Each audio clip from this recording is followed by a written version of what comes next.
Mendengarkan hal tersebut, Xiaoyan pun terkejut bukan main saat mendengar kabar bahwa peta terakhir menuju api teratai iblis pemurni, api surgawi peringkat ketiga yang telah lama diincarnya. Sekarang ia telah ditemukan. Namun harapannya segera meredup saat Youchen menggelengkan kelapanya. Lantas ia menegaskan bahwa peta itu belum sepenuhnya ditemukan, hanya sebatas kabar keberadaannya. Youchen menceritakan tentang sebuah pameran dagang rahasia yang telah diadakan setiap beberapa tahun di Central Plains. Hanya para ahli puncak kelas Dosong ke atas yang bisa menghadirinya. Disinilah kabar pecahan peta terakhir itu akan diperdagangkan. Saat ini pikiran Xiaoyan langsung berputar cepat. Jika pemilik peta tahu nilainya, pastilah harga tukarnya sangat tinggi. Namun ia tidak punya pilihan lain. Itu satu-satunya jejak menuju api teratai iblis pemurni. Ia harus mendapatkannya apapun harganya. Youchen kemudian menambahkan bahwa di pameran itu kadang muncul harta langka seperti skill Dou kelas Tian yang sangat menggoda imajinasi Xiaoyan lebih jauh. Ketika tahu bahwa waktunya tinggal kurang dari setahun, Xiaoyan menegaskan tekadnya. Ia tidak akan membiarkan kesempatan ini berlalu. Di sela percakapan, Feng Xunze bergurau soal mencari api surgawi lain. Youchen lalu menyebut nama sebuah faksi yang memegang banyak api surgawi, yaitu Klan Yan. Nama itu asing bagi Xiaoyan, hingga Youchen mengungkapkan kebenaran yang mengejutkan. Klan Yan adalah salah satu dari 8 klan kuno, faksi-faksi super kuat yang bahkan melampaui kekuatan Klan Gu atau Hall of Soul. Saat ini satu persatu nama dari 8 klan kuno disebutkan. Yang pertama ada Klan Gu, Klan Hun, Klan Yan, Klan Yao, Klan Xi, Klan Lei, dan Klan Ling. Xiaoyan pun lantas kebingungan, itu baru 7. Youchen lalu mengungkapkan yang terakhir, itu adalah Klan Xiao, klan leluhurnya sendiri. Darah Xiaoyan terasa membeku. Klan kecilnya di Kekaisaran Jiama ternyata berasal dari garis keturunan Dodi yang sangat legendaris, namun kini nyaris punah. Youchen mengungkapkan bahwa leluhur Xiaoyan yaitu Xiao Xuan adalah yang terakhir membawa kekuatan besar dalam garis keturunan mereka, dan kini darah Dodi di tubuh Xiaoyan hampirlah lenyap. Namun Youchen tidak melihat itu sebagai akhir. Ia percaya bahwa Xiaoyan suatu hari nanti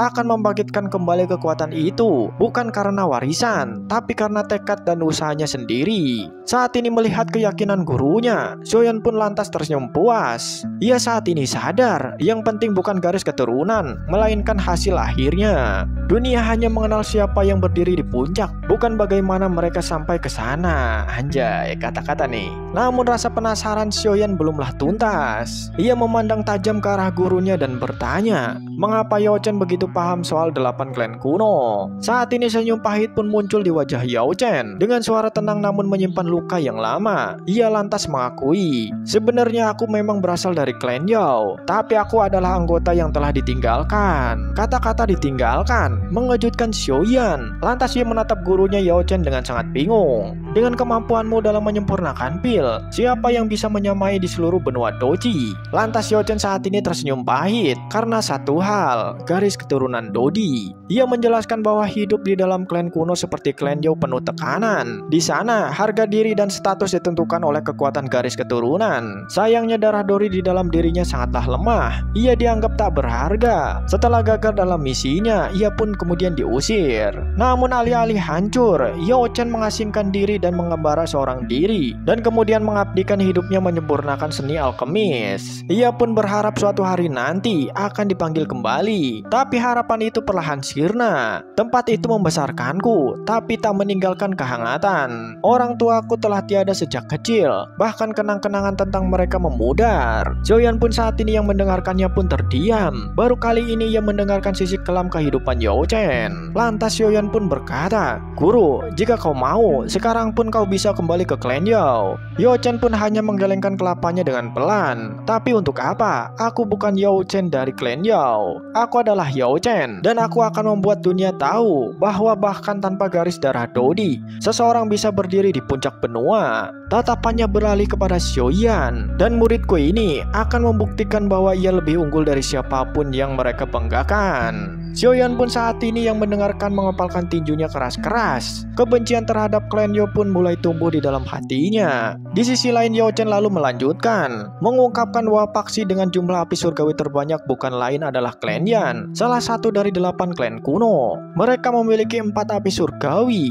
2 diantaranya termasuk 10 besar. Klan Yao sendiri memiliki 2 api surgawi dan dikenal karena warisan alkemisnya. Namun jangan pernah berniat merebut api surgawi mereka. Mereka telah mewariskan segel kuat yang bahkan lebih kuat dari segel api yang dimiliki lembah api pembakaran. Dan itu pun mustahil untuk menelan apinya. Xiaoyan pun saat ini tersenyum pahit. Bahkan jika ia mau, kekuatan mereka terlalu besar untuk ditantang saat ini. Ia pun saat ini hanya bisa menunggu pameran perdagangan spasial yang akan datang. Namun Youchen punya rencana lain. Ada satu tempat yang harus kau datangi dulu, yaitu alamku. Xiaoyan kemudian pun terdiam. Nama itu membangkitkan bayangan wajah yang tak pernah hilang dari benaknya, yaitu Sun Er. Youchen pun mengangguk. Dalam sebulan, klan gua akan mengadakan upacara kedewasaan yang akan digelar 2 dekade sekali. Hanya faksi elit yang diundang. Dan kali ini, Pavilion Bintang Jatuh mendapatkan kehormatan itu berkat kekuatanku yang baru mencapai kelas Panseng. Lalu ia mengambil sebuah undangan dari cincinnya. Tiba-tiba sepotong giok hitam berukir simbol misterius, memancarkan aura tak kasat mata. Awalnya aku yang akan pergi, tapi aku tidak bisa meninggalkan posisiku sekarang. Undangan ini mungkin akan kau bawa. Xiaoyan menatap undangan itu lalu perlahan mengambilnya. Youchen kemudian menepuk bahunya. Inilah saatnya bagimu untuk masuk ke dunia yang lebih luas. Kau sudah setara dengan para ahli yang akan datang ke sana. Xiaoyan pun kemudian mengangguk. Guru, aku tidak akan mempermalukanmu. Kemudian Youchen pun tertawa puas. Namun wajahnya segera menjadi serius. Berhati-hatilah di sana. Sun Er memiliki garis keturunan Dodi yang paling sempurna di klanku. Dia calon terkuat untuk menerobos ke tingkat legendaris itu. Tidak akan mudah bagimu jika ingin bersamanya. Xiaoyan pun tidak menjawab, tapi matanya menyala dengan tekad yang membara. Cinta yang telah tumbuh sejak lama tidak akan mudah padam, bahkan oleh kekuatan sebesar klanku. Youchen lalu memintanya membawa Tianhuo Zunze dan juga Xiao Xian. Tianhuo kini sudah pulih ke Dosun bintang 6, sementara Xiao Xian dikirim ke tempat rahasia makam kuno untuk memperoleh cara mengendalikan tubuh racunnya. Tempat itu bukanlah sembarangan lokasi. Orang yang menciptakan metode pil racun itu juga memiliki tubuh racun yang menyedihkan, dan ia menciptakan metode itu menjelang ajalnya. Xiaoyan pun terdiam. Dunia ini memang luas dan penuh misteri. Setelah semuanya dikatakan, ia pun menggenggam undangan giok itu erat-erat, seolah menggenggam tekadnya. Lantas ia pun berkata, Sun Er, aku akan menemanimu di klanku, jadi tunggulah aku. Di tengah kesunyian Pavilion Bintang Jatuh, Xiaoyan duduk bersila saat ini, bukan untuk berlatih doji, melainkan memusatkan diri pada kekuatan spiritualnya. Meskipun telah mencapai level alkemis tingkat 8, Youchen pernah berkata bahwa di klan Yao sendiri, mencapainya itu tidak seberapa. Tekanan itu membuat Xiaoyan sadar, jika ingin berdiri setara dengan Youchen dan menghadapi klan Yao itu, suatu saat nanti dia harus melangkah lebih jauh. Dan itu berarti melatih jiwa, bukan hanya doji. Di benua ini hanya segelintir yang berhasil mencapai tingkat spiritual surgawi, dan lebih sedikit lagi yang mengerti cara melatih jiwa mereka. Untungnya Xiaoyan memiliki aset yang sangat berharga, yaitu gulungan kuno pemberian Pil Tower yang berisi metode pelatihan spiritual kuno, keterampilan jiwa tunggal yang hebat. Dengan kekuatan spiritualnya, Xiaoyan kemudian mengaktifkan gulungan itu. Informasi mengalir deras ke benaknya, membuka lapisan demi lapisan teknik pelatihan kuno yang penuh dengan keunikan. Begitu ia menyelaminya lebih dalam,